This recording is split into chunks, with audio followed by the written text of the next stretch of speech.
Imagine this. Patients lie in hospital beds, machines beeping, doctors rushing to save lives, and then suddenly, silence. The screens go black, ventilators stop, and chaos unfolds. In that moment, countless lives are on the line. But this wasn't a natural disaster. It wasn't an accident. It was a man, someone who seemed ordinary, who pulled the plug on an entire hospital system. And the most chilling part? He was sitting right next to people who trusted him, smiling, living a double life. Before we dive deeper into this chilling story, tell me, where are you watching from right now? Drop your location in the comment below. And don't forget to hit that subscribe button.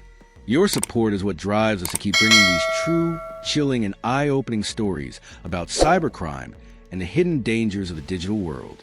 All right, sit back, because this is not just a crime story. This is a haunting reminder of how technology, when placed in the wrong hands, can turn hospitals, the very places meant to save lives, into death traps. David, 35 years old, was the kind of guy you'd never look twice at. He blended into the background perfectly. A neat haircut, average height, quiet in public.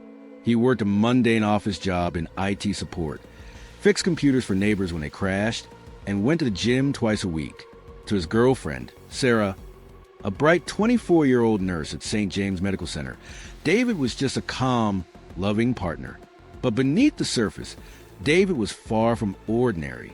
When night fell, when Sarah was working long shifts at the hospital, he transformed into someone else entirely. Behind the glow of his multiple monitors, David wasn't a helpful IT guy anymore. He was a ghost in the wires, a hacker with an agenda, the mastermind behind one of the most devastating cyber attacks America had ever seen. St. James Medical Center was one of the busiest hospitals in the Midwest. Hundreds of patients came through its doors daily. Accidents, emergencies, surgeries, and premature babies clinging to life inside the NICU. The hospital prided itself on state-of-the-art digital systems, automated ventilators, electronic health records, smart Ford drips.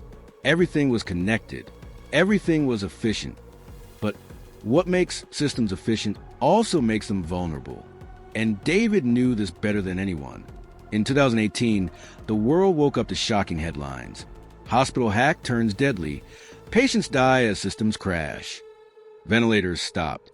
Digital medication pumps froze. The ER couldn't access patient histories. Within hours, the hospital became a war zone of confusion. Doctors fought to stabilize patients manually, but for some, it was too late. The final count? 12 lives lost. Innocent men, women, and children gone. And while families mourned, investigators scrambled to answer the question, who could have done this? David wasn't driven by money. This wasn't a ransom hack, like many thought at first. He never demanded Bitcoin. He wasn't trying to extort the hospital. His reason was darker, more twisted. Years earlier, his mother had died in that same hospital after what he believed was a medical error. Doctors had called it complications. But David convinced himself it was incompetence. That moment burned into his mind, and from then on he believed the hospital system itself was corrupt and careless. So he decided to send a message. In his warped mind, hacking wasn't just revenge, it was justice. But justice for one man became a tragedy for many. The FBI Cybercrimes Unit immediately launched an investigation. They traced the intrusion back through multiple servers, bouncing across continents, layered in obfuscation. Whoever had done this wasn't just skilled, they were meticulous.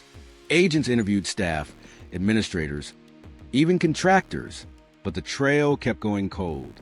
The hacker used disposable devices, wiped logs, and always stayed a step ahead. And David? He carried on with his normal life. Dinner dates with Sarah, movie nights with friends. He even volunteered at a local community center, teaching kids how to code. He wore the mask of a good citizen so well that no one suspected the monster hiding underneath. For 4 years, David's secret remained buried.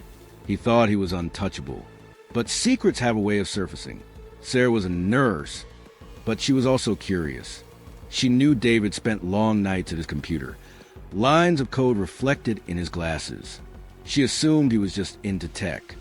But then one night, she accidentally stumbled upon something that didn't make sense. While looking for a photo on David's hard drive, she found a hidden folder, encrypted, locked, but oddly labeled with medical terms she recognized. Ventilator _ logs, pumping override, patient IDs. Sarah's heart raced. Why would David have files like this? She dug deeper, piecing together enough to realize the unthinkable. David wasn't just a tech geek. He was the man behind the hospital hack. Imagine her horror. The man she loved, the man she trusted with her heart, was a mass murderer in disguise. What would you do if you uncovered something like this? If the person you love was hiding such a deadly secret? Let me know your thoughts in the comments below. I want to hear how you'd react. Sarah confronted David. Her voice shook, her hands trembled, but she needed answers. "How could you?" she whispered. "Those people, they died." David's mask cracked for the first time. His calm, ordinary demeanor vanished. His voice turned cold. "They let my mother die. I made them pay." Sarah recoiled, tears streaming down her face. She realized she wasn't standing in front of the man she thought she knew. She was standing in front of a killer. And here's where the story takes its darkest turn. David, terrified that Sarah would expose him, decided that she couldn't live. If she stayed silent, his secret might remain safe. But if she talked, even once, his entire double life would unravel. Sarah's fate was sealed the moment she discovered the truth. One night, after a shift at the hospital, Sarah never came home. Her colleagues assumed she was exhausted, maybe resting at her boyfriend's place. Her family called, but no answer.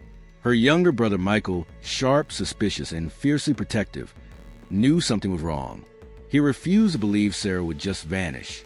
And as Michael started digging, he uncovered something David never expected. Evidence that would not only prove Sarah's fate, but also expose the darkest secret David had been hiding for years. And this is where the story shifts from tragedy to pursuit. Because Michael wasn't just a grieving brother. He was about to become David's worst nightmare. Michael was only 21, still figuring out life, but he was sharper than most gave him credit for. When Sarah stopped answering her phone, he knew something was terribly wrong. She was reliable, always checking in with her family after shifts. Vanishing without a word, that wasn't her. He went straight to David's apartment. The curtains were drawn, the place unusually spotless, almost staged. Michael asked where Sarah was, but David shrugged casually. "She's probably at the hospital," he said, eyes cold, voice too rehearsed. Michael felt the unease coil in his stomach. Something didn't fit. Later that night, Michael went through Sarah's belongings, desperate for answers.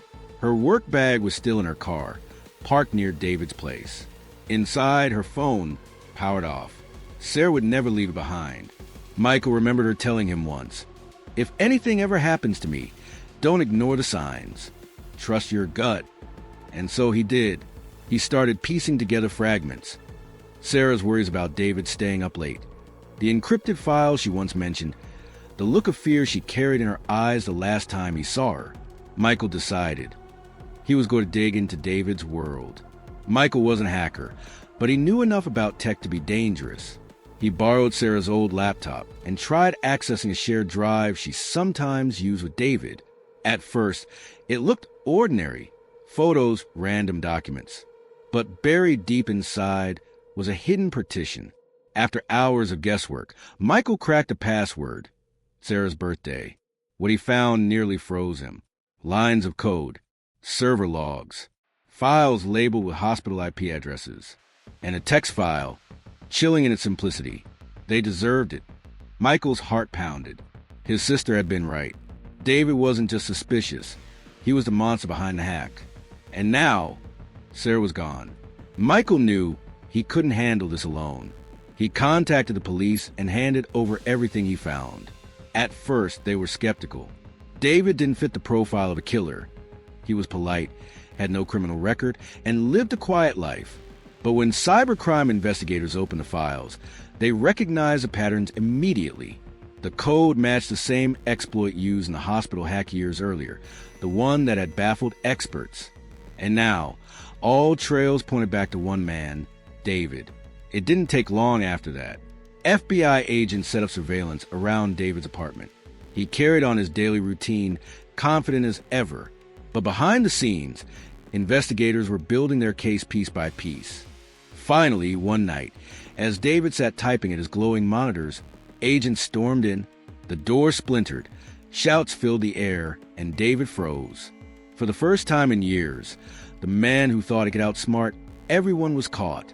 On his screens, open lines of code still flickered, the very proof of his guilt. David's arrest shocked the community. Neighbors were stunned. He was so normal, one said, always polite. Helped fix my Wi-Fi once. But in court, the mask fell away. Prosecutors laid out the grim details. How David infiltrated hospital systems, bypassing firewalls. How he disabled ventilators and 4 pumps remotely. How his personal files revealed a motive tied to his mother's death. Then came the most devastating piece. The evidence of Sarah's murder. Traces of her DNA were found in David's apartment, hidden under floorboards. Her body was later recovered in a shallow grave in a wooded area nearby. The courtroom fell silent when Michael testified. His voice cracked as he described a moment he uncovered David's secret. He killed my sister to protect his lies. But the truth always comes out. The trial wasn't just about facts. It was about unraveling the mind of a man who had lived 2 lives. Experts testified that David displayed traits of narcissism and obsession. He convinced himself he was a vigilante, avenging his mother. But in reality, he was consumed by anger and control. Killing Sarah wasn't about protection. It was about power. For the community, the case was devastating.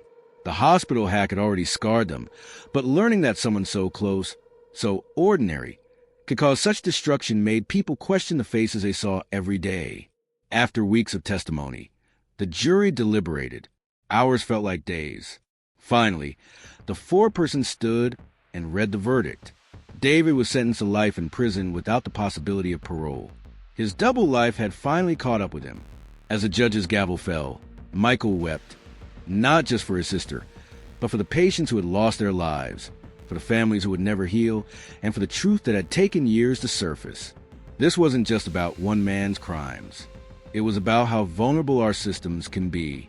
Hospitals, power grids, schools, all increasingly run by technology. And when someone like David decides to exploit those systems, the consequences can be catastrophic. Cybersecurity experts stressed that this case should serve as a wake-up call. Digital infrastructure isn't just about data, it's about lives. And so, the story of David comes to an end. A man who wore 2 faces, one of love, one of death. He thought he could bury the truth, but violence only multiplied the tragedy. In the end, his lies unraveled and justice was served. Thank you for staying with us until the very end of this chilling story. If this case gripped you as much as it did me, don't leave just yet.